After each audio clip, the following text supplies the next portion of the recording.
Netanyahou prêt à former son gouvernement. Ce devrait être le cas pour demain soir. La Knesset a voté aujourd'hui le premier amendement demandé par le Premier ministre, celui qui prévoit d'élargir le nombre de ministres au sein du gouvernement. Une bonne nouvelle enfin pour l'économie française. La croissance s'est établie à 0,6% au premier trimestre. C'est plus que ce qui était prévu. Mais l'Europe demande à Paris de faire encore plus d'efforts pour réduire les déficits publics. Et puis l'ouverture ce soir officielle du 68e Festival de Cannes. Déferlement de stars comme il se doit sur la Croisette et retombée économique record pour Cannes et la région, plus de 72 millions d'euros sur l'ensemble de la manifestation.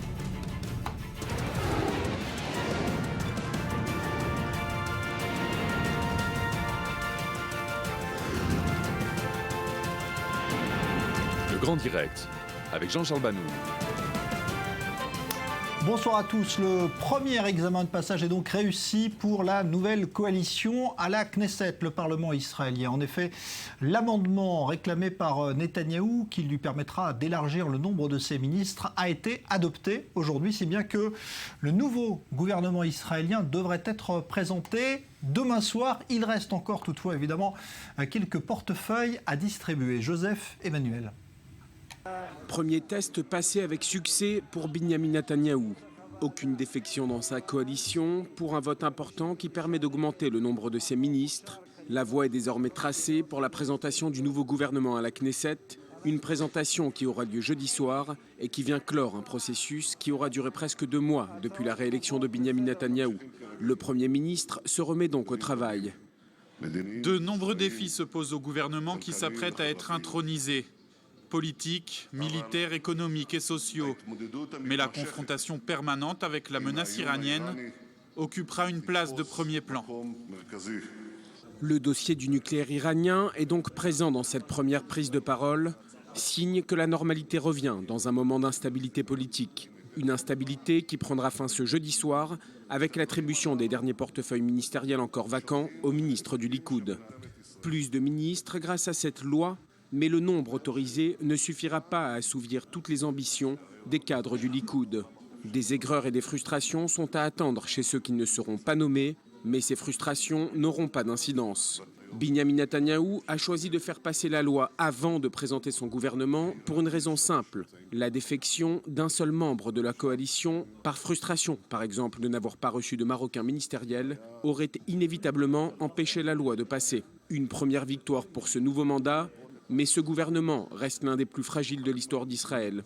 Binyamin Netanyahou se retrouve à la merci de n'importe quelle défection, avec une majorité gouvernementale ténue de 61 sièges sur 120. Les exigences de ses partenaires pèseront lourd sur le 4e mandat de Binyamin Netanyahou comme Premier ministre. Un épisode de plus d'une fragilité annoncée dans une longue tradition d'instabilité dans la politique d'Israël.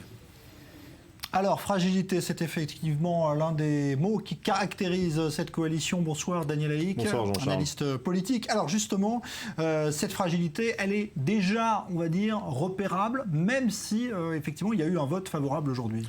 Oui, effectivement, ceux qui étaient à la Knesset aujourd'hui ont pu le constater. Effectivement, l'amendement est passé avec 61 députés de majorité, mais c'était très juste et c'est effectivement une coalition très fragile.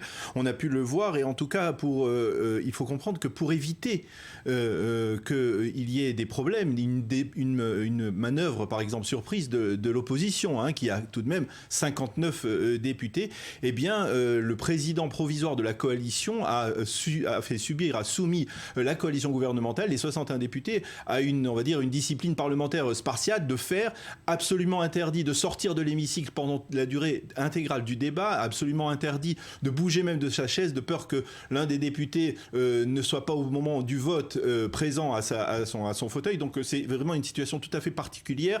On n'avait jamais vu ça et ça montre la fragilité donc, de ce gouvernement et ça montre à quel point Binyamin Netanyahou est dépendant de n'importe quel député de sa coalition, du Likoud ou même de ses partenaires. Alors demain soir, donc présentation du nouveau gouvernement, mais tout n'est pas réglé parce qu'il reste encore des portefeuilles à distribuer. Oui, alors justement, normalement Benyamin Netanyahou est actuellement en train de distribuer les portefeuilles ministériels. Dans l'absolu, cette loi lui permet de distribuer autant de portefeuilles qu'il le veut.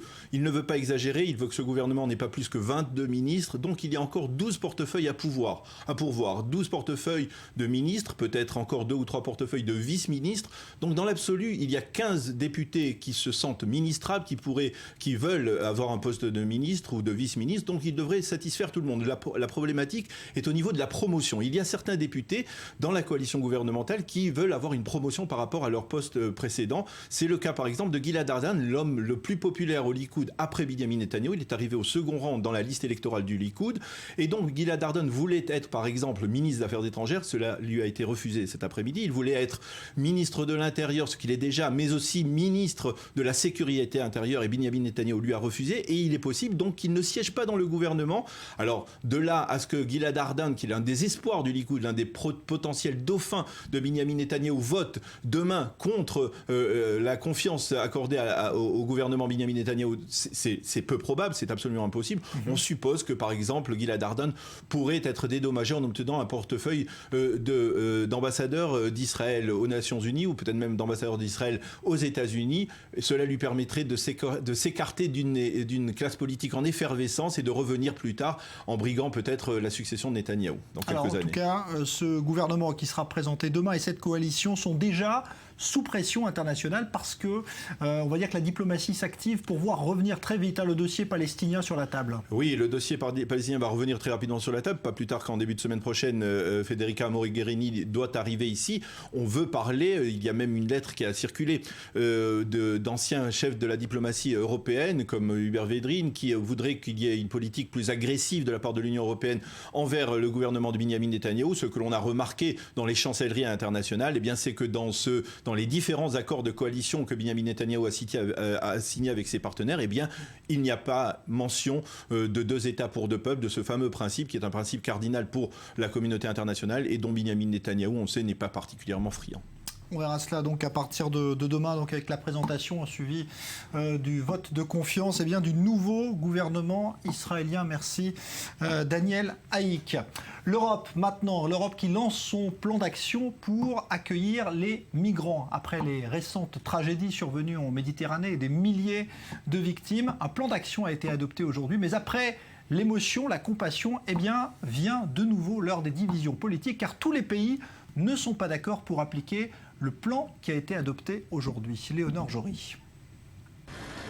Après l'émotion, place aux actes. La vague de migration en Méditerranée ayant déjà fait près de 1800 morts depuis le début de l'année, le sort des réfugiés devient une question majeure pour l'Europe et continue de faire débat au sein des 28. Pour faire face à cet afflux de migrants, la Commission européenne tente de trouver des solutions et vient d'adopter ce mercredi un plan d'action. Le pire serait de ne rien faire, de maintenir le système actuel. Si on ne fait rien, la situation va empirer pour les gens en difficulté. Nous perdrons notre crédibilité aux yeux de nos citoyens qui ont exigé que nous agissions face à cette tragédie en Méditerranée. Premier point important, mais aussi le plus sensible, imposer des quotas de demandeurs d'asile à tous les pays d'Europe. Des quotas qui tiendraient compte du PIB, de la population, du taux de chômage et du nombre de demandeurs d'asile déjà pris en charge. De nombreux pays refusent déjà de coopérer. La Hongrie et le Royaume-Uni s'y opposent fermement. Pour la ministre de l'Intérieur britannique, ce plan ne propose pas de solution. Évidemment, il y aura des réfugiés et nous allons accepter des demandeurs d'asile au Royaume-Uni. Ceux qui sont des authentiques demandeurs d'asile. Nous sommes fiers d'être un pays où les réfugiés peuvent venir et se sentir en sécurité. Mais ceux qui en profitent, ces gangs criminels, nous devons nous en occuper. Cela signifie les renvoyer en Afrique et pas nécessairement les accueillir en Europe. Mais quelques pays comme la France et l'Allemagne y sont favorables. L'Italie, en première ligne, redoute une prochaine vague de migrants sans précédent. L'année dernière, l'Italie a accueilli 170 000 migrants et plus de 32 000 depuis le début de cette année. Donc les gardes-côtes italiens ainsi que d'autres infrastructures sont à bout de souffle. Nous pensons qu'il est important qu'il y ait une responsabilité partagée pour ces migrants qui arrivent et dont le nombre continuera d'augmenter. Autre point important, combattre les passeurs et détruire les bateaux.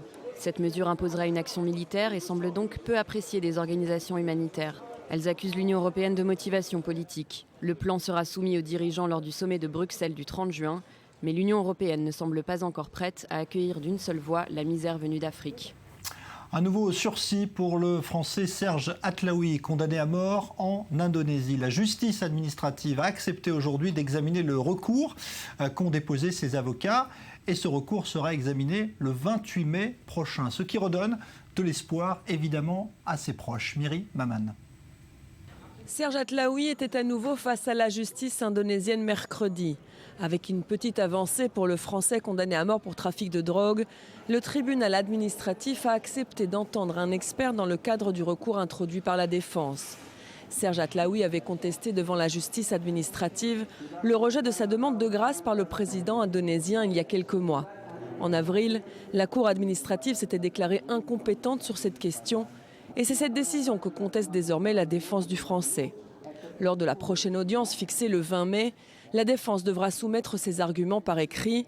Les experts judiciaires ou des témoins convoqués par la défense seront eux entendus le 26 avant une dernière audience le 28 mai. La date du verdict n'a, elle, pas encore été fixée.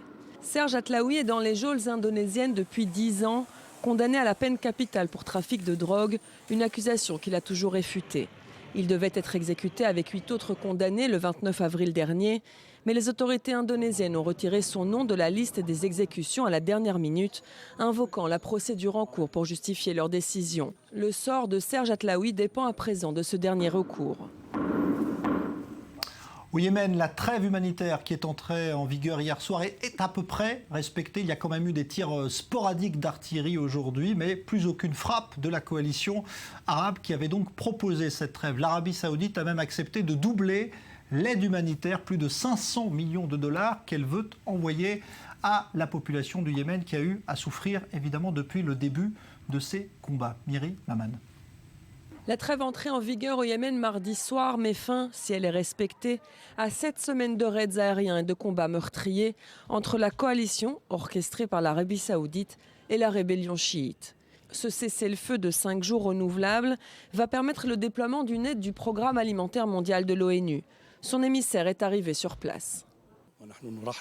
Nous saluons cette trêve et nous espérons qu'elle va durer. Nous avons 2 critères concernant la trêve humanitaire.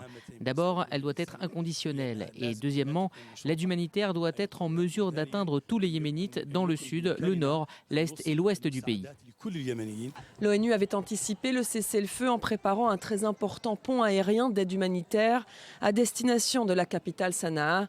Des rations alimentaires devraient être distribuées à plus de 750 000 personnes. Mais les dernières heures avant l'entrée en vigueur de la trêve ont été le théâtre d'intenses bombardements. Des bombardements qui ont visé des positions militaires rebelles à Sanaa et dans ses environs. 69 personnes, des civils pour la plupart, auraient été tuées en 24 heures selon les associations humanitaires. Et dans les rues de la capitale, les Yéménites restent sceptiques. Quelle trêve? Combien de temps va-t-elle durer? Sur quelle base va-t-elle se terminer? Et après? Comment vivrons-nous après la trêve? Avant la trêve, le pays était en lambeaux. Comment sera-t-il après? Nous voulons tous une trêve. Nous avons besoin d'essence, de diesel, de la farine. Nous avons besoin d'aide. Nous avons besoin de tout maintenant. Les gens meurent de faim. La trêve reste fragile. Des combats au sol ont été signalés mercredi matin, plusieurs heures après son entrée en vigueur.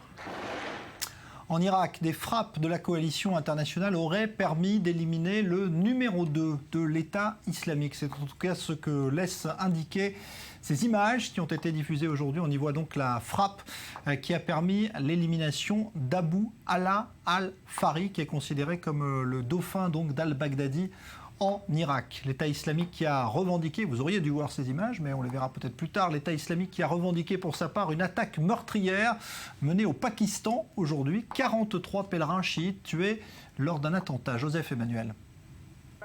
L'attaque a été d'une rare violence. Plus de 40 morts dans ce nouvel attentat à l'arme automatique à Karachi, quartier de Safora Ghot, et c'est un bus qui a été pris pour cible par des hommes à moto. Selon des témoins, les assaillants ont ouvert le feu sur le chauffeur, puis sans distinction sur les passagers avant de prendre la fuite. Les victimes sont des dignitaires de la communauté ismaélienne, une minorité chiite souvent prise pour cible. Il y avait surtout des femmes et des jeunes hommes. Nous avons vu des corps gisant partout dans le bus. L'attaque est la plus meurtrière depuis l'attentat de Sikarpour en janvier, une attaque qui visait également la minorité chiite. Périmètre de sécurité et collecte d'indices, la police scientifique enquête. Nous avons trouvé les douilles vides. Plusieurs types d'armes ont été utilisés. Nous continuons de travailler sur cette scène de crime. Un crime possiblement signé Daesh. Des tracts de revendication de l'attaque au nom de l'État islamique ont été retrouvés sur place, mais un groupe dissident des talibans pakistanais revendique également l'attaque. Depuis quelques années, la métropole pakistanaise de 18 millions d'habitants est devenue le foyer de nombreuses violences communautaires. Et voici donc ces images, comme promis, donc, de cette frappe de la coalition internationale, probablement d'ailleurs une frappe américaine qui a permis l'élimination en Irak du numéro 2 de l'organisation terroriste État islamique, donc Abu al-Farah, qui aurait été éliminé aujourd'hui. Donc c'est ce qu'indique en tout cas la coalition internationale. Le drame vécu par ce médecin palestinien travaillant dans un hôpital de Tel Aviv avait bouleversé les Israéliens. C'était en 2009, en pleine première guerre de Gaza, et ce médecin a perdu ses 3 filles, tuées lors d'une frappe de l'armée israélienne sur sa maison à Gaza. Ce médecin qui avait alors annoncé cette terrible nouvelle à la télévision, et depuis, il ne cesse pourtant de militer pour la paix. Maxime Pérez. 27 décembre 2008, l'armée israélienne déclenche l'opération Plomb Durcier dans la bande de Gaza. Des frappes aériennes suivies d'une incursion terrestre destinée à faire cesser les tirs de roquettes contre le territoire israélien. L'offensive va durer 22 jours et se soldera par la mort de 1300 Palestiniens, dont la moitié au moins sont identifiés comme des membres du Hamas. Comme tous les médias israéliens, la chaîne 10 est en édition spéciale pour couvrir les événements sur le front sud. Subitement, la tragédie s'invite en direct sur le plateau de télévision. Au moment de rendre l'antenne, le journaliste Shlomi Eldar reçoit un appel de son ami gynécologue, le docteur palestinien Abdelaziz Abou Aïch. 2 obus israéliens viennent de frapper sa maison à Beth Lahia, au nord de Gaza.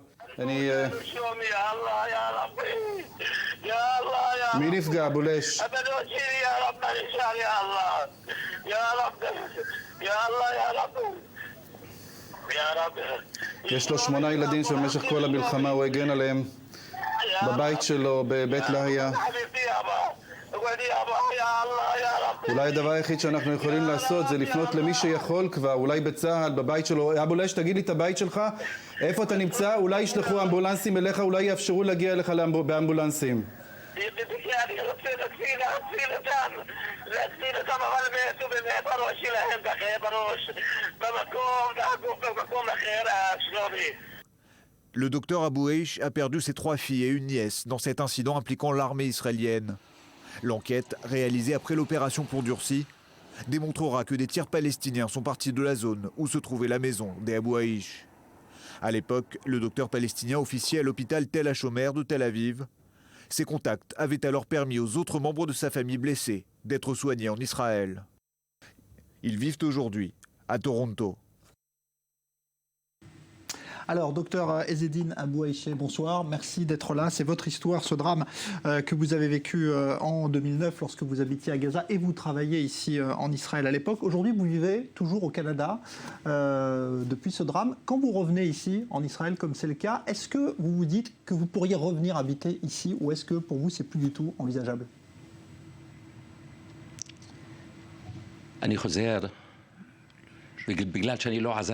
Je reviens parce que je n'ai jamais abandonné ce lieu. Mes enfants habitent avec moi dans mon âme et personne ne pourra m'exiler de l'endroit où j'ai grandi, où je suis né, où est mon âme. Je suis loin, mais je reviens toujours, car ce lieu est avec moi dans le monde entier. Je ne reviens pas, j'ai l'impression juste d'être en vacances et je reviens car le monde est petit. Le monde entier est mon lieu. Avant-hier, j'étais à Toronto, aujourd'hui je suis à Jaffa. Cet après-midi, je serai chez moi.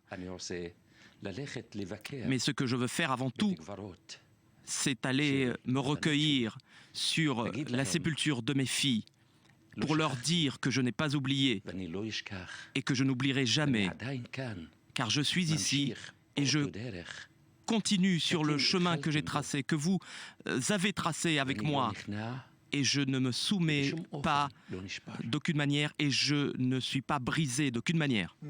Alors, vous œuvrez, et c'est quelque chose d'assez honorable de votre part, qui est noté pour la paix depuis ce drame que vous avez vécu. Encore plus, alors que ça aurait peut-être pu vous en éloigner, quand vous avez vu ce qui s'est passé l'été dernier, c'est-à-dire une nouvelle guerre à Gaza avec encore des morts à la fois côté israélien et côté palestinien. Qu'est-ce que ça vous fait quand vous voyez que cela continue? Finalement, c'est qu'il n'y a pas de possibilité d'arrêter cet engrenage? Il y a de l'espoir et je vois à quel point les médias continuent de poser cette question. Il y a des morts et des blessés de chaque côté. Je suis contre toute forme de violence. Il faut examiner précisément et il faut faire la distinction entre les gens. Il faut faire la distinction et essayer de sauver toute vie humaine. Car tuer un seul homme, c'est comme si vous tuiez toute l'humanité. 2000 Palestiniens, la plupart innocents, ont été tués. Ils ont des noms, ces gens-là. Ils ont des espoirs, ils avaient un avenir, ils avaient une vie. Alors il faut absolument donner de l'importance à chacun d'entre eux. Il ne faut pas se soumettre aux chiffres. C'est notre échec à nous tous. Il faut absolument mettre fin à la question palestinienne. Il faut mettre fin à l'occupation. Le peuple palestinien veut absolument vivre libre de toute humiliation, de toute occupation. Parce que nous avons le même destin et le même espoir. Nous sommes condamnés à vivre ensemble. Et la principale maladie, c'est l'occupation. Et nous allons vivre, peuple palestinien et le peuple israélien, l'un aux côtés de l'autre. Nous voulons que le peuple palestinien vive aux côtés du peuple israélien. Le problème, c'est l'occupation. Et à partir du moment où l'occupation prendra fin, croyez-moi, tous les problèmes pourront être résolus. Mais il ne faut pas l'ignorer, ce problème. Il ne faut pas parler des symptômes. Le bon médecin, c'est celui qui s'occupe de la maladie et non pas des symptômes. Mais l'an dernier, vous avez vu ce qui s'est passé encore une fois, c'est-à-dire toujours ces tirs de roquettes qui viennent. L'armée israélienne dit qu'ils viennent de maisons où se trouvent des civils, donc l'armée tire et à chaque fois des civils sont tués. À qui la faute, à votre avis? Est-ce que c'est l'armée israélienne qui porte seule la responsabilité ou est-ce qu'il y a une responsabilité aussi du côté de ceux qui lancent les roquettes à Gaza, c'est-à-dire le Hamas? Je condamne toute forme de violence, je vous l'ai dit. La violence n'est pas une solution. Et la riposte militaire n'est pas non plus une solution. La force n'est pas une solution. Et nous pouvons faire la paix par la violence. La paix peut venir que de la bonne volonté, des bonnes relations et surtout avec la justice. C'est la paix que nous poursuivons. Je condamne évidemment les tirs de roquettes et je condamne la riposte, mais il faut essayer de comprendre ce qui précédait le tir des roquettes. Qu'est-ce qu'il se passe de part et d'autre avec l'incitation à la haine? Il faut regarder l'ensemble du tableau et non pas regarder les choses de manière partielle. Il faut évidemment traiter le malade, le patient, de manière générale. Il ne faut pas simplement regarder tel ou tel membre, il ne faut pas regarder son petit doigt, non. Le patient doit être soigné dans son ensemble. Donc je condamne évidemment toute forme de violence, mais comme je vous l'ai dit, il y a deux peuples, le peuple israélien et le peuple palestinien. Le peuple palestinien est sous occupation. Comment peut-on y mettre fin? Et les conséquences de l'occupation, les voici. les roquettes, la riposte militaire. Vous verrez que dès lors que l'occupation cessera, tout cela cessera également. Un mot également, est-ce que vous avez gardé toujours des liens très forts avec cette société israélienne qui s'était manifestée auprès de vous quand il y avait eu ce drame épouvantable? Est-ce que vous avez gardé toujours des liens très forts?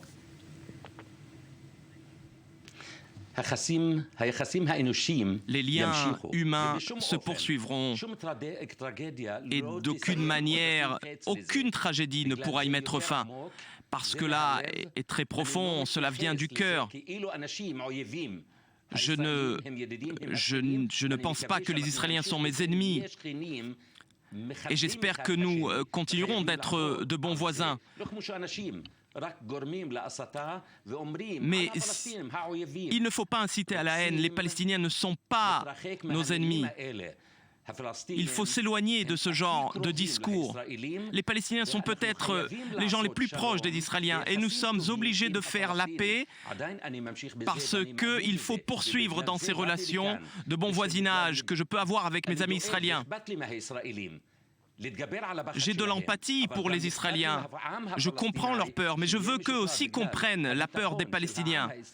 Car la sécurité des Israéliens, votre libération, votre salut passe par la libération et par l'avenir et par la sécurité du peuple palestinien. À partir du moment où le peuple palestinien sera libéré et qu'il pourra vivre dans un État indépendant aux côtés de l'État d'Israël, croyez-moi, le peuple israélien sera lui aussi libéré, sera libre et pourra continuer à construire et à bâtir des liens avec son voisin palestinien. La principale erreur, ce serait de ne pas apprendre justement de nos erreurs.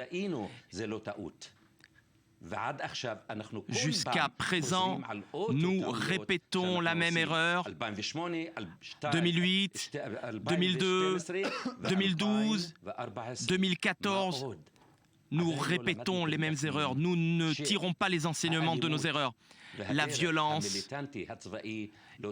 et la voie militaire ne pourront jamais mettre fin à ce conflit. Il faut quelqu'un de courageux qui reconnaisse les droits des Palestiniens et des Israéliens et qui puisse agir pour les deux peuples. Nous sommes, vous savez, des jumeaux siamois. Et nous ne pouvons pas être séparés. Donc chaque douleur se répercute sur l'autre. Il faut renforcer.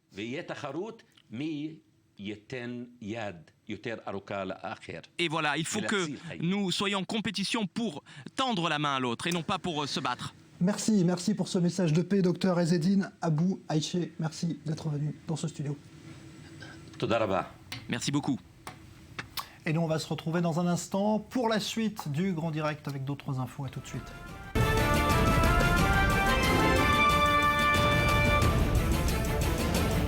La Knesset a voté l'amendement présenté par Netanyahou. Celui-ci peut donc composer son nouveau gouvernement élargi à 20 portefeuilles. Présentation prévue demain soir.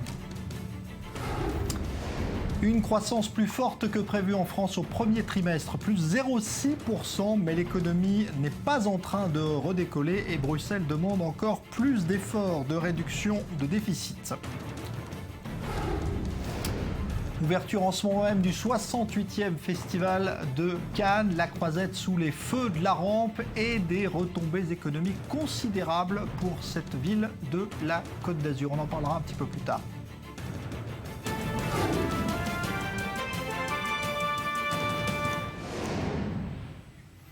Les études montrent que l'antisémitisme n'a jamais été aussi haut en Europe depuis l'an passé, et cela depuis la période datant de la dernière guerre. Prise de conscience nécessaire, initiative de toutes parts.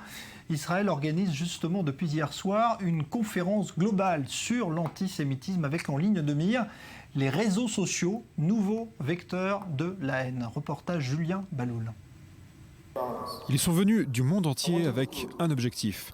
Discuter de la montée de l'antisémitisme et des moyens de lutter contre le phénomène. Le message est simple, l'antisémitisme n'est pas le problème des juifs, mais du monde entier, et notamment de toutes les religions, quel que soit le pays. En tant que croyants, nous devons donner notre contribution, notre valeur adjointe, d'une sensibilisation par rapport aux défis intellectuels et sociaux, sans donner de la légitimité à des mouvements ou à des personnalités radicales.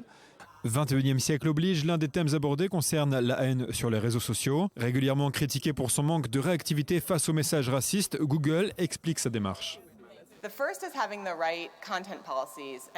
Il est nécessaire d'avoir la bonne politique de modération et bien entendu les outils nécessaires pour la mettre en vigueur comme on l'entend. Ce point est crucial, car avoir une bonne politique de modération est un bon début.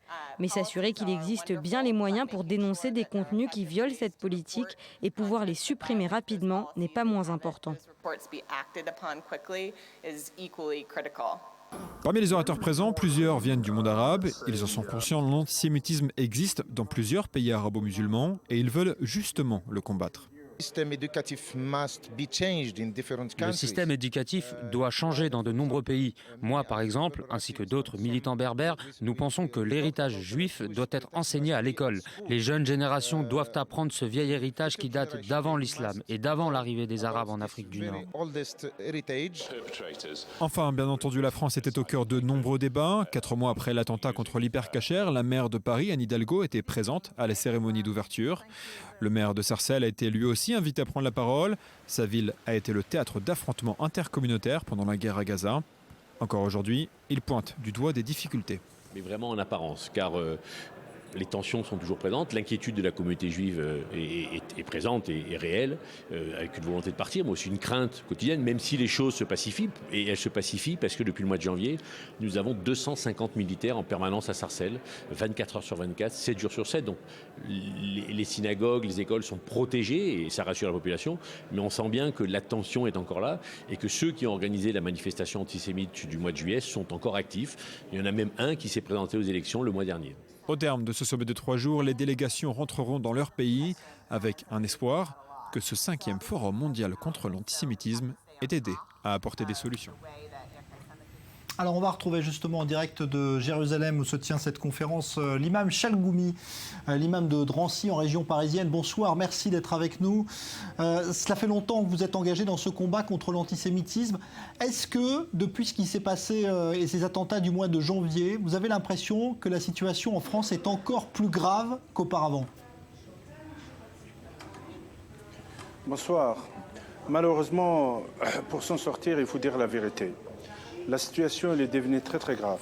Ça, il faut dire la vérité. Et le combat, il y en a énormément de travail. Qu'on a vu dernièrement, après la minute de silence, il y a des milliers d'enfants qui ont refusé. Ça veut dire qu'il y a un travail énorme au sein de l'éducation nationale. On sait très bien, il y en a certaines villes, c'est difficile de parler de la Shoah dans les classes publiques. Ça aussi, c'est un travail énorme. Aussi, dans les discours religieux, comme je l'ai dit tout à l'heure, dans les discours religieux, il y a beaucoup d'imams, malheureusement. Il y a beaucoup de soi-disant proclamés imams et religieux. Ils parlent de discours où vous trouvez l'antisémitisme, la haine de l'autre.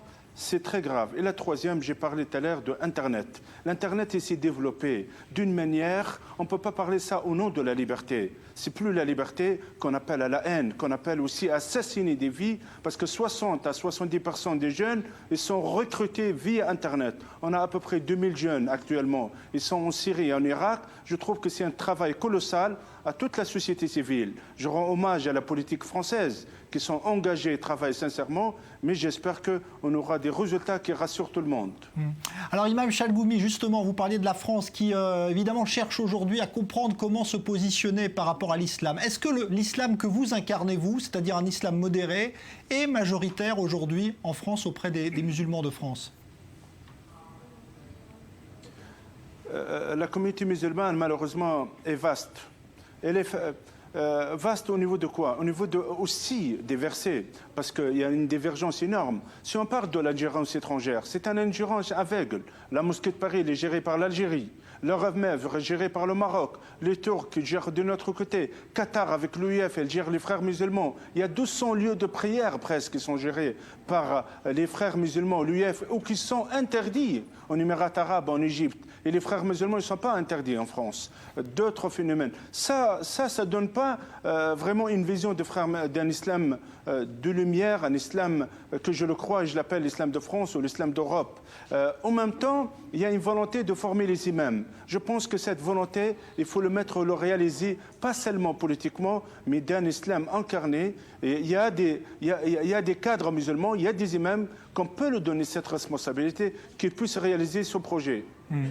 Imam Chalgoumi, vous êtes à Jérusalem, évidemment, c'est un lieu symbolique. Il y a ce conflit entre Israéliens et Palestiniens qui n'est toujours pas réglé et qui est aussi la source d'antisémitisme en France.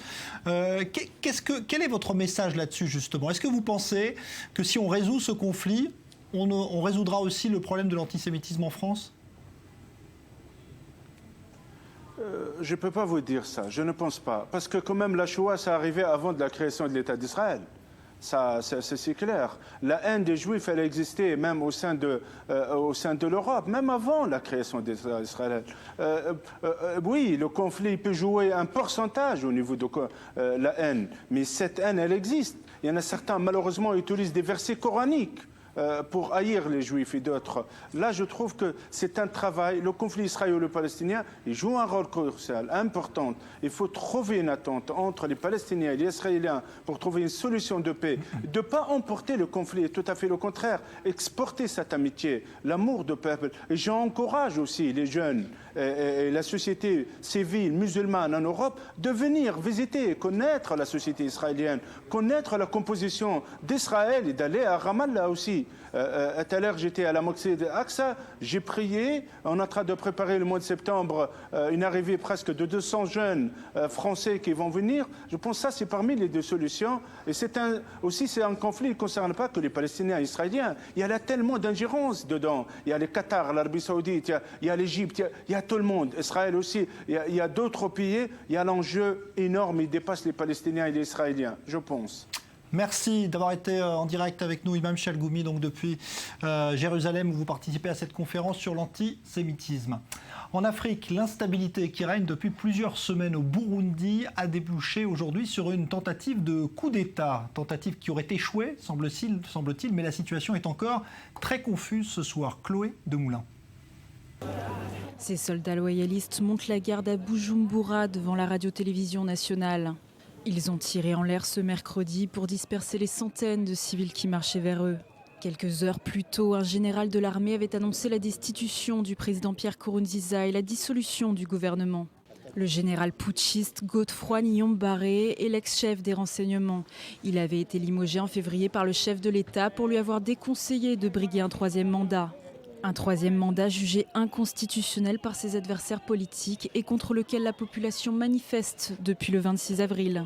Cependant, dans la foulée, la présidence burundaise a assuré sur Twitter que la tentative de coup d'État avait échoué et que la situation était maîtrisée.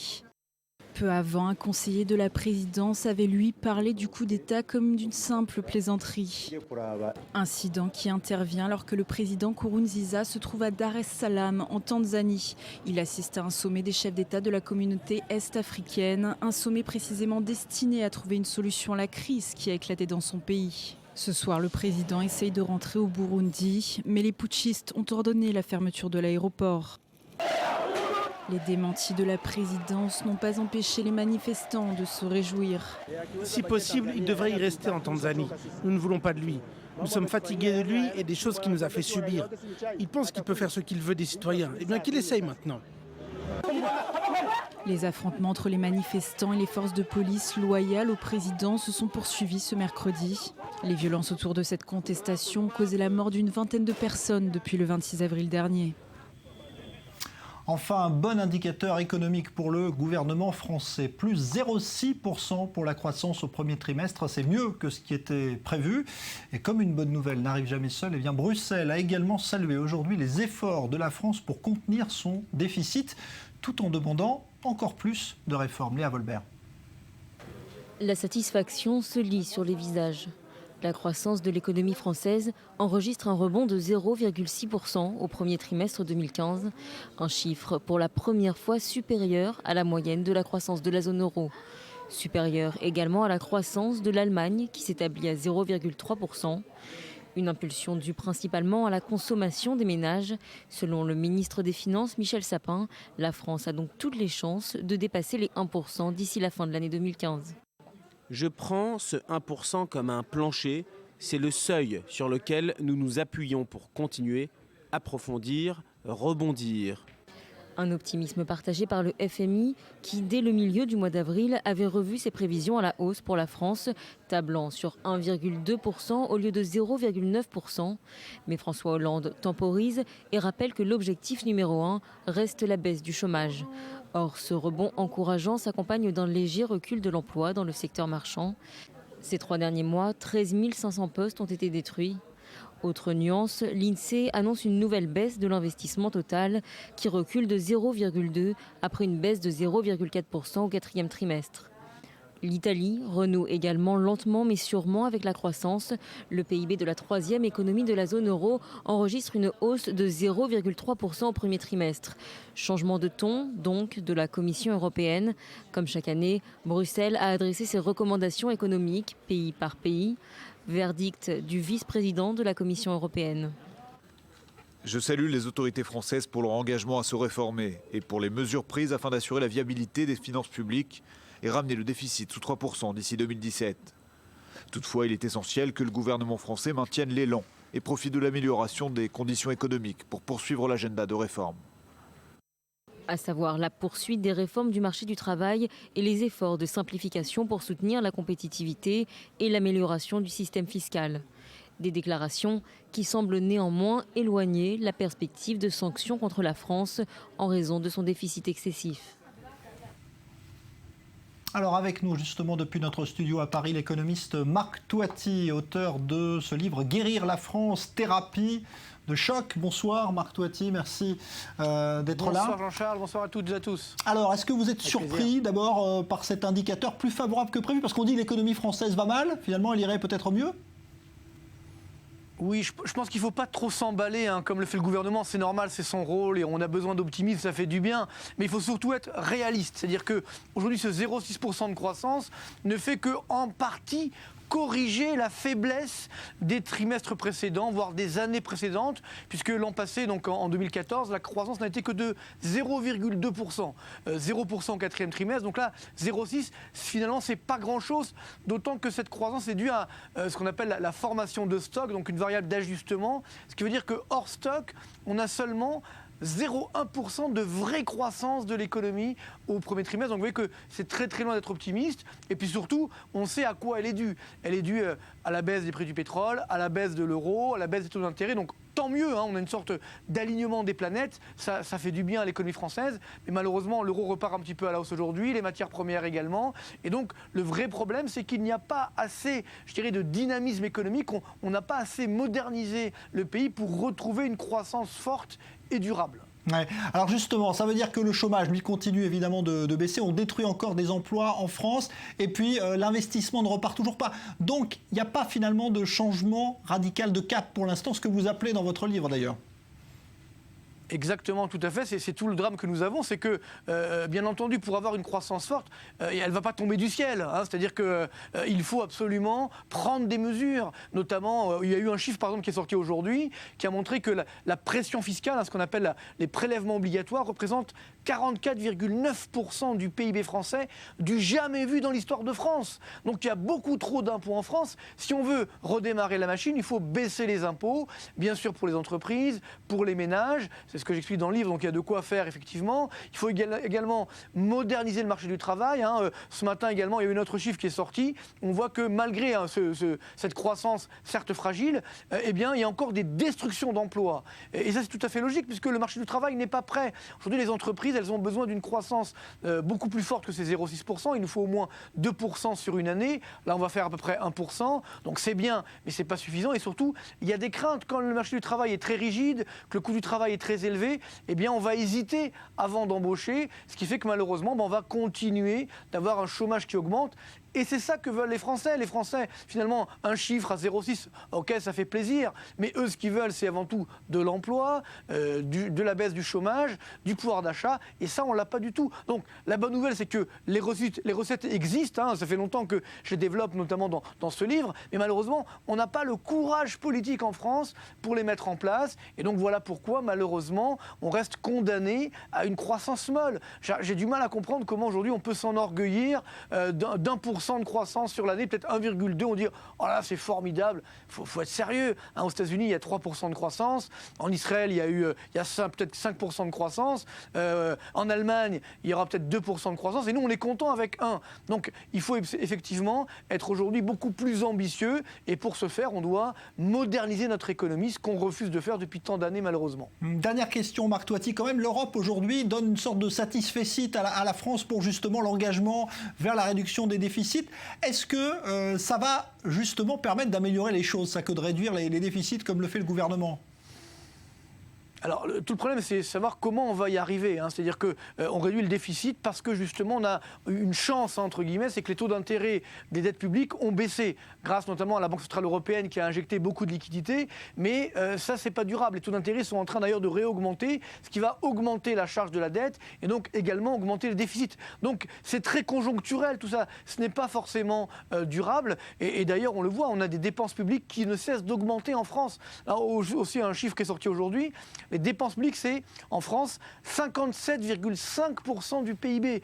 J'ai vérifié dans le monde entier, sur 189 pays, il n'y a que 5 pays qui font plus que la France. Et surtout, si à l'arrière il y avait une croissance forte, on pourrait dire c'est pas grave, mais ce n'est pas le cas. Hein. Depuis 2008, la croissance annuelle moyenne de la France, c'est 0,3%. Donc c'est quasiment rien. Donc c'est là où ça devient dangereux.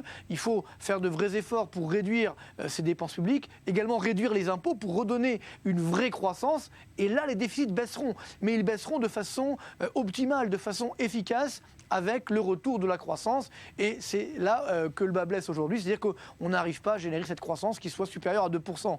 La bonne nouvelle, c'est que les recettes existent. La moins bonne, c'est que malheureusement, il n'y a pas ce courage politique. Et moi, ma crainte, c'est qu'aujourd'hui, on nous dise, ben, vous voyez, hein, il y a un peu de croissance, donc laissez-nous tranquilles, tout va bien, on arrête les réformes, et tout se passera bien jusqu'en 2017. Et ça, c'est extrêmement dangereux, puisque d'ici 2017, il risque d'avoir d'autres crises financières, etc. Et là, on n'aura pas de quoi, justement, retrouver le chemin d'une croissance forte et durable. Et ben voilà, merci beaucoup Marc Toiti. Je rappelle le titre de votre livre, on va le remontrer à l'écran, Guérir la France, thérapie de choc. Merci d'avoir été avec nous en direct de Paris. Le déraillement spectaculaire d'un train aux États-Unis la nuit dernière. Il assurait la liaison Washington-New York et en plein trajet, plusieurs wagons se sont couchés sur les voies. Le bilan est lourd, 6 morts, plus de 200 blessés. Julia Guénancia. Ce n'est plus qu'un amas de métal. Les 7 voitures du train et la locomotive se sont renversées mardi soir. Ces images témoignent de la violence du choc. Les secouristes cherchent d'éventuels survivants tandis que les passagers traumatisés quittent les débris du train.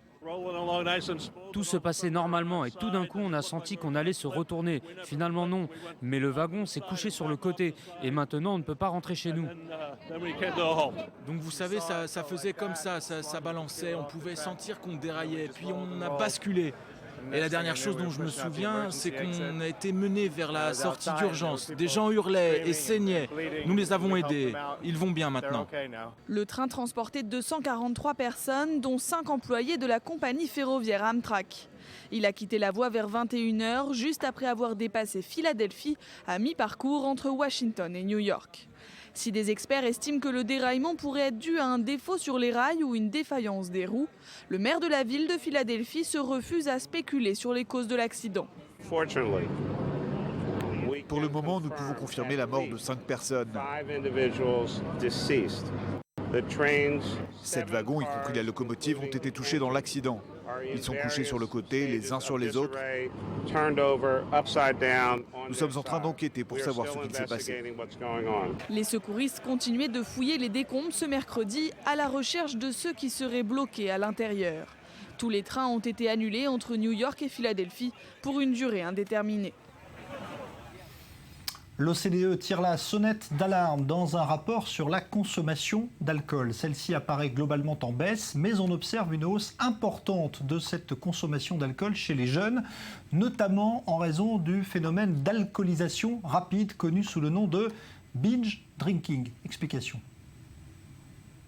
Boire plus, mais surtout boire plus vite. La consommation excessive d'alcool par les jeunes augmente selon un rapport de l'OCDE rendu mardi. Les niveaux de consommation d'alcool dangereuse et les abus épisodiques des jeunes, et particulièrement des femmes, ont augmenté dans de nombreux pays de l'OCDE.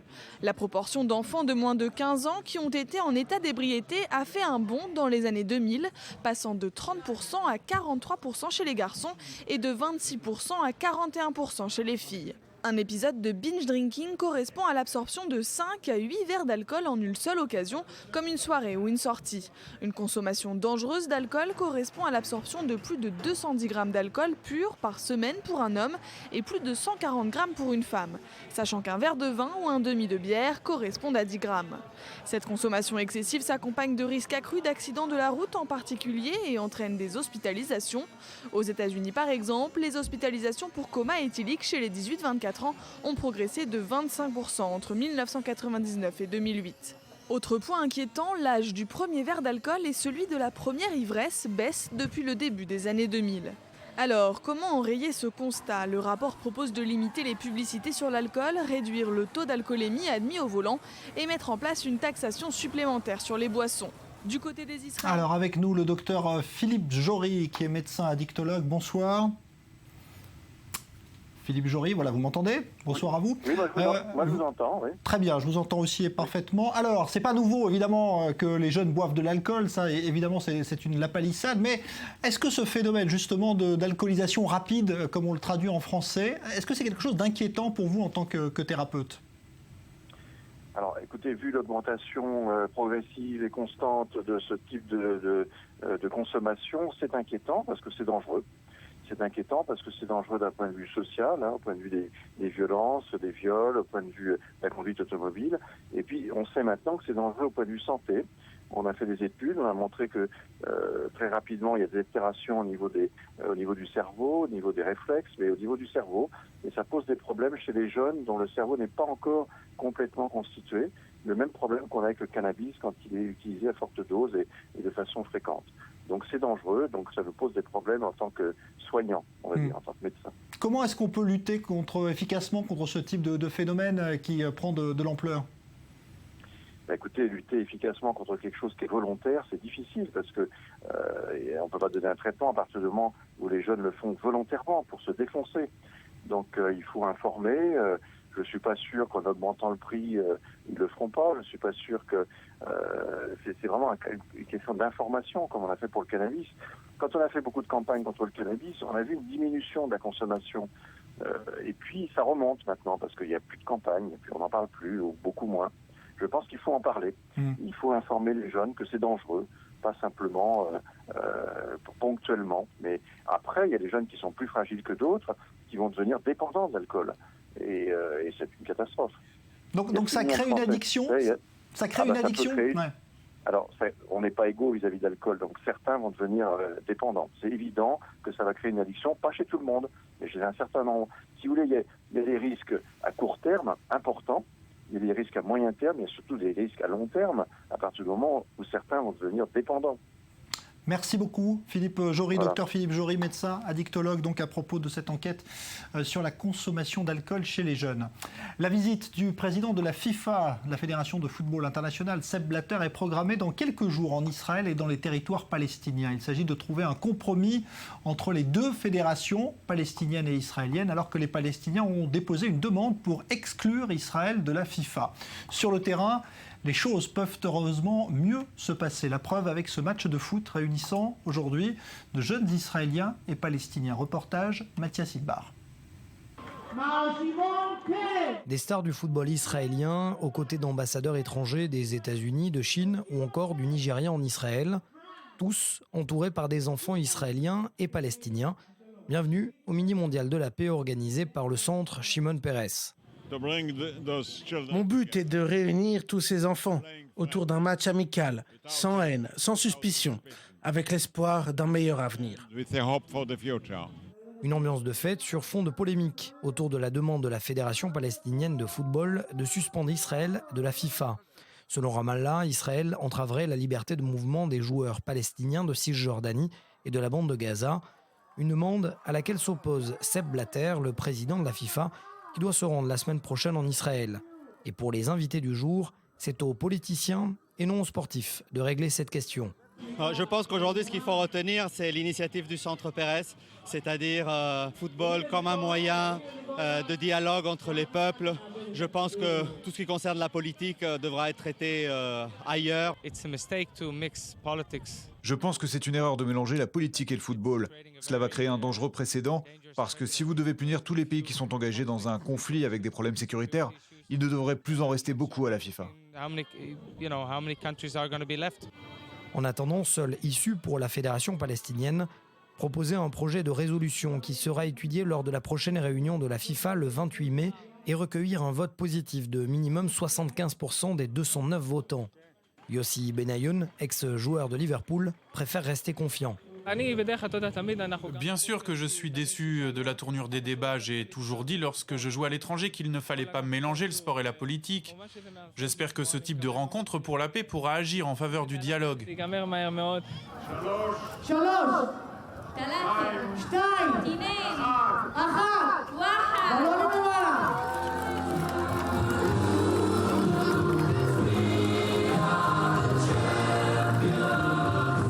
Des stars du football israélien, des ambassadeurs étrangers, des enfants israéliens comme palestiniens, le tout organisé par le Centre Pérez pour la paix. Seule absence remarquée, aucun délégué de la Fédération palestinienne de football n'était présent aujourd'hui. Dans un instant, vous avez rendez-vous avec un nouveau point sur l'actualité. Ce sera avec Daniel Atlan. Et puis nous, on se retrouve d'ici une douzaine de minutes pour parler cinéma et l'ouverture. C'est en ce moment même du Festival de Cannes, le 68e du nom des stars, évidemment, et des anecdotes à vous narrer. À tout à l'heure.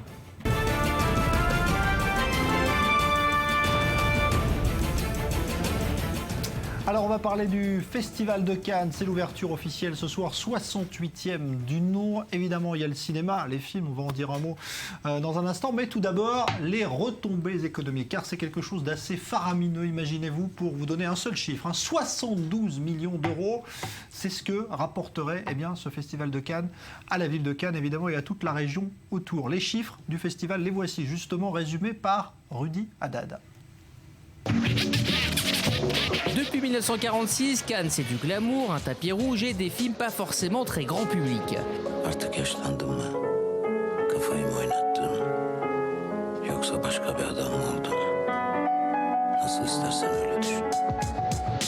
Mais Cannes c'est aussi beaucoup de chiffres. Côté cinéma, le jury a dû visionner 1852 films pour en sélectionner au final 83, dont 53 en sélection officielle. Parmi ces 53 films, 19 pourront prétendre à la Palme d'Or dans le cadre de la compétition officielle. Et cette année, 5 sont français. Côté logistique, le Festival de Cannes est une énorme machine qui fait chaque année passer la ville azuréenne de 74 000 à 200 000 habitants. Pour accueillir les 4500 journalistes et les 12 000 professionnels de la profession, 5500 chambres d'hôtel sont mises à disposition et 450 policiers sont mobilisés pour assurer la sécurité de tout ce petit monde. Un petit monde qui déambulera pendant 12 jours sous les yeux de 468 caméras de surveillance postées partout dans la capitale éphémère du cinéma. Les stars du grand écran, elles, devront déambuler avec style sur les 60 mètres de tapis rouge et ne pas se rater en gravissant les 24 marches qui les mèneront au palais des festivals. Pour cela, il ne faudra pas moins de 20 000 épingles nécessaires aux 2800 coiffures sur mesure qui iront très bien avec les 380 mascaras et 600 flacons de vernis fournis par L'Oréal, grand sponsor du festival. La standing ovation passée, elles pourront alors déguster les 800 kilos de homards et de langoustes que sert chaque année l'hôtel Carlton. De la paillette et de la poudre aux yeux, me direz-vous, mais ce serait négliger l'énorme enjeu économique du festival. Avec un budget de 20 millions d'euros, le festival génère 200 millions de retombées économiques et 3000 emplois en 15 jours. Le marché du film, qui lui se tient en parallèle du festival, génère quant à lui $1 milliard de business. Une manne pour la région PACA et une vitrine pour la France, alors quoi qu'en disent les grincheux. Viva le cinéma! Voilà les chiffres donc signés Rudy Sada, c'est mieux comme ça. Bonsoir à vous Annette Lévy-Villard, journaliste, écrivain. Vous avez couvert un Cannes pendant longtemps pour le quotidien Libération. L'enfer. Vous avez donc plein d'anecdotes à nous raconter. L'enfer aussi, ça en fait partie. Bonsoir Julia Guénancia. Bonsoir Jean-Charles. Vous allez d'abord nous expliquer que cette année, parce que c'est quand même l'actualité ce soir, ce 68e festival s'ouvre sous le signe du cinéma français, qui est dominateur en quelque sorte. Effectivement, le cinéma français joue à domicile domicile en quelque sorte, et ça se voit cette année. 5 longs métrages français concourront cette année pour la Palme d'Or, sur 19 au total, c'est quand même pas mal. Alors on a Mon Roi de Mai Wen, La Loi du Marché de Stéphane Brisé, Marguerite et Julien de Valérie Donzelli, Dipan de très célèbre Jacques Audiard, je vous rappelle qu'il avait fait notamment Le Prophète, et puis Valley of Love de Guillaume Niclou, mais aussi et surtout La Tête Haute, c'est un film c'est le film d'ouverture d'Emmanuel Berco. C'est celui qu'on voit ce soir là. Effectivement, voilà, c'est l'histoire d'un jeune délinquant qui est aidé par la justice des mineurs. Alors je vous propose d'écouter tout de suite Catherine Deneuve qui a donné une conférence de presse cet après-midi et qui s'est exprimée justement à ce sujet. On l'écoute. Je trouve que d'avoir choisi ce film en ouverture du festival, je pense que c'est aussi une réponse du festival à une année quand même assez difficile qu'on a connue en Europe et surtout en France. Et voilà, je pense que c'est un film utile, c'est un film qui raconte vraiment un destin très particulier. Et je trouve vraiment très intéressant qu'un grand festival, un festival international comme celui de Cannes, ouvre avec un film comme celui-là, qui est un film d'auteur, plutôt disons qu'un film tout public. Alors voilà pour Catherine Deneuve, Annette Lévy-Villard. Je vais rebondir sur Catherine Deneuve parce qu'il se trouve que j'étais avec elle à Cannes une des années où j'étais pour Libération comme journaliste, également comme amie de Catherine Deneuve. On avait décidé d'aller faire du shopping rue d'Antibes, qui est la petite rue commerçante très de connue, Cannes, avec un garde du corps quand même, un Coréen assez baraqué. Et au bout de 3 minutes, il y a une foule autour de Catherine. Une foule terrifiante parce que les gens disent Deneuve est là et on ne peut plus sortir, on ne peut plus bouger, on a dû appeler la police. Je veux dire, Cannes, c'est ça. C'est-à-dire, il y a le dedans quand on est avec les stars et on est cloîtré dans les hôtels, dans les parties privées. Les stars américaines arrivent directement de l'hôtel du Cap en bateau, débarquent à la Croisette et repartent.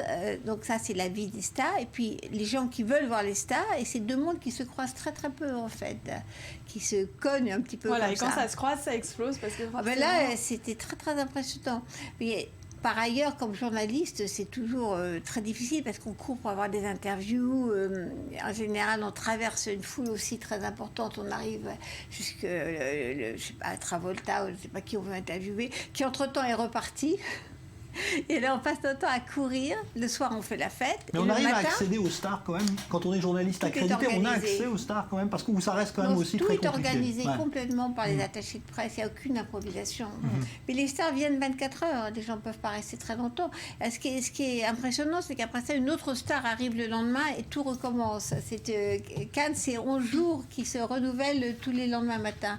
Mais je voulais quand même dire un mot sur le cinéma. Parce que le palais des festivals, c'est quand même une des plus belles projections au monde, avec un écran, un son, des fauteuils d'une qualité complètement exceptionnelle. C'est la projection, quand on y arrive, quand on arrive à franchir tous les obstacles. Oui, parce que c'est pas réservé à tout le monde, évidemment. C'est très très compliqué et c'est toujours de très grande qualité. Et encore une fois, je voulais ajouter quelque chose à propos du cinéma israélien. Le festival de Cannes a été formidable pour l'essor du cinéma israélien, avec des films comme Or, Médusot, etc. Avec encore une belle présentation. Voilà, qui ont percé grâce à la sélection à Cannes. Donc ça, c'est effectivement un des aspects de Cannes. C'est pas seulement les films avec des stars, mais il y a du vrai cinéma aussi. Justement, alors les films français, on en parlait avec vous, Julia. Il y en a d'autres qui sont présentés. Il n'y a pas que La Tête Haute avec Deneuve. Plein. Mais c'est vrai qu'une telle présence n'est quand même pas si rare. Cette année, c'est assez exceptionnel. Mais voilà, il y avait 6 films quand même en 2013, 5 en 2011. Mais voilà, il faut quand même le dire. Cette année, cru assez généreux, puisque toutes sections confondues, environ un quart des films qui seront projetés sur la Croisette vont être français. Donc c'est quand même assez énorme. C'est une vitalité qui s'exprime aussi parce qu'il y a des énormes monuments du cinéma international qui normalement sont présents à Cannes, qui cette année le sont pas. Ils ne veulent pas venir, parce que les studios américains ne veulent pas prendre le risque de se faire descendre par les critiques à Cannes et donc de complètement détruire leur plan marketing de sortie internationale. Donc des grosses productions préfèrent ne plus venir à Cannes. Alors il y a certains films commerciaux qui viennent quand même. On a vu qu'aujourd'hui Mad Max faisait le nouveau Mad Max, la nouvelle version. Parce que les critiques, c'est pas des films qui dépendent des critiques de cinéma. Mais une grosse production un petit peu compliquée et qui peut se faire démolir par la critique, ils ne prennent pas le risque maintenant. Les enjeux sont trop lourds. Julien, il y a ajouté quelque chose là-dessus sur le film français. Alors on va parler justement de ce qui cette année aussi est un peu la marque de Cannes, c'est que la présence italienne revient. En tout cas, il y a une belle sélection de films italiens cette année. Oui, et ça vous plaît ça, Jean-Charles, non? J'ai cru entendre que vous aimiez. On est pour le retour du cinéma italien, c'est absolument formidable. Il ne comptait aucun film l'an dernier. C'est quand même dommage. Un seul en 2013. Il y avait La Grande Bellezza qui a gagné l'Oscar, qui était l'année d'avant encore, je pense. 3 films italiens cette année. Bon, ça c'est plutôt pas mal. Alors, on parle maintenant également de ces stars, parce qu'on a vu Catherine Deneuve là à l'instant.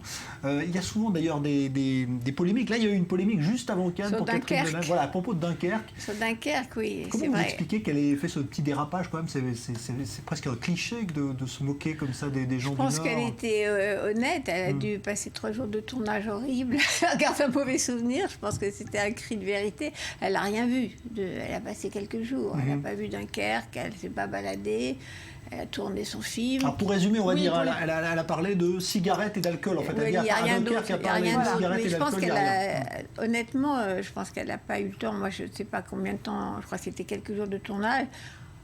À mon avis, elle n'a pas eu le temps de faire du tourisme à Dunkerque. Donc c'est vrai que c'est désagréable pour les habitants de Dunkerque. Bon, on va mettre ça sur le compte effectivement d'un petit agacement et d'une méconnaissance de la ville. Alors, il y a les femmes aussi cette année, hein, Julia. Vous avez noté, vous, qu'il y a une bonne représentation féminine à Cannes. Ça, c'est pas mal aussi. Oui, Cannes a finalement le pouvoir de créer des prises de conscience. Et c'est vrai que l'an dernier, déjà, on avait le choix de Jeanne Campion, qui avait été présidente du jury. Ça a amené un peu les choses. Je vous rappelle que Jeanne Campion, c'est la seule femme lauréate d'une Palme d'Or. C'était en 1993, pour le piano. Pour la leçon de piano, effectivement. Ouais. Alors, si aucune femme ne figurait en compétition en 2012, une seule était présente en 2013 et 2 ont participé en 2014 et 2 se présenteront encore cette année. Il y a du boulot encore. Hein. Il y a encore du boulot. Pour cette année, on a Emmanuelle Berco, Maïwenn et Valérie Donzelli chez les Françaises, mais aussi l'Iranienne Ida Panaandeh. Ouf, je crois que je l'ai bien dit. C'est bien. La Coréenne Shin Soo-won, la très confirmée Naomi Kawase ou encore évidemment Nathalie Portman. Alors voilà, il y a encore beaucoup à faire, c'est vrai. Et justement à ce sujet, eh bien, on a Emmanuelle Berco, donc qui est la réalisatrice de La Tête Haute, qui s'est exprimée à ce sujet tout à l'heure. Je vous propose qu'on l'écoute. Nous sommes évidemment beaucoup moins nombreuses. En France, c'est simple, il y a 77% de réalisateurs, 33% de réalisatrices. Donc, avec le jeu des statistiques, il est tout à fait normal que les femmes soient sous-représentées.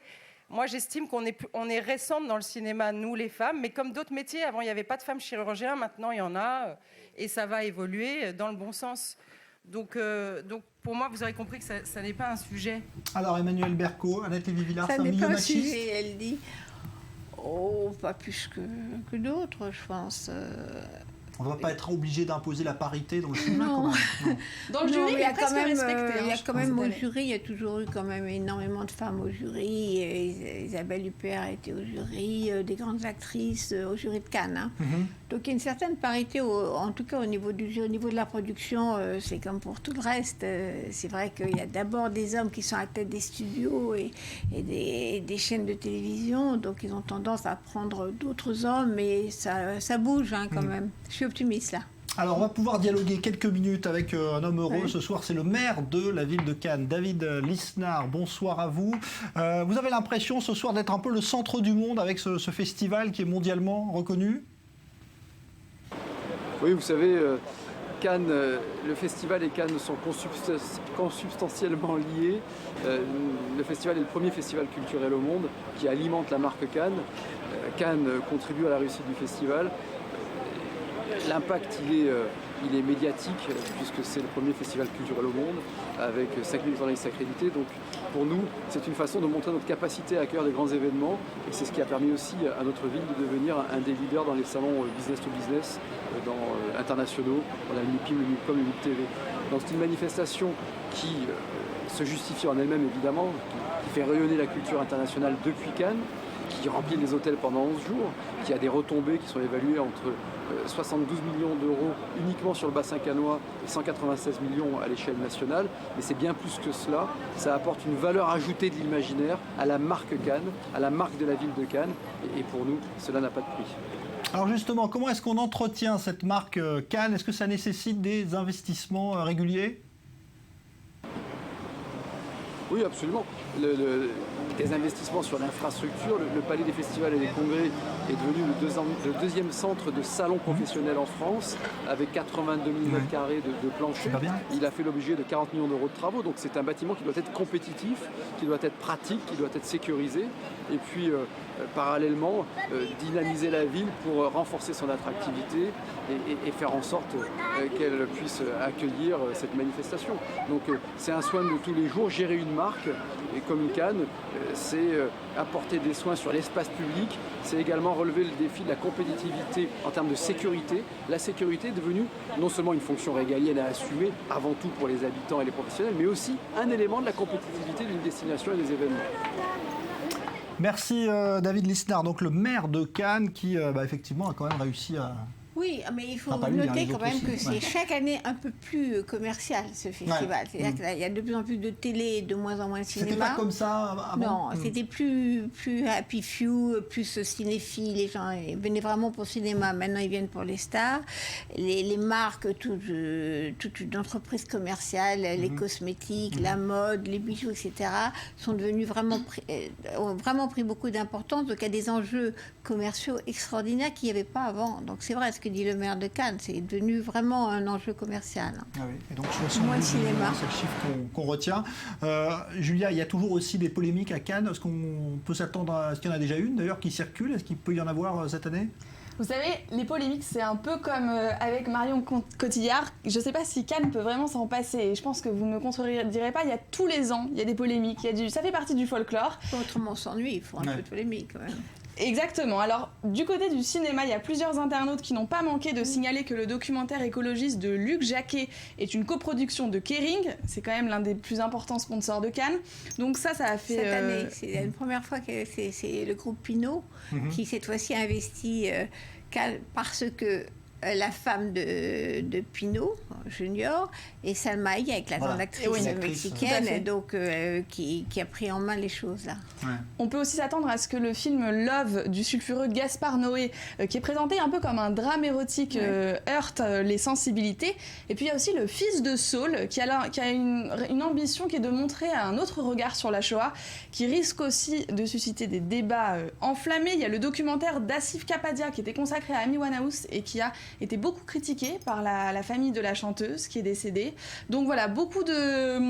On s'attend à forcément quelques polémiques. Et alors les bookmakers ont déjà mis leur billet sur Gérard Depardieu, qui est présent et qui a l'affiche de Valley of Love. La polémique, certainement. Franchement, c'est pas un pari très risqué, connaissant le personnage. Je pense qu'on va pas se tromper là-dessus. Merci Julia Ganancia, merci Annette Lévy-Villard, merci à vous. Cannes, ça commence ce soir, on va en reparler évidemment sur i24 News tout au long de cette manifestation. Nouveau point sur l'actualité dans un instant avec Daniel Atlan. Bonne soirée.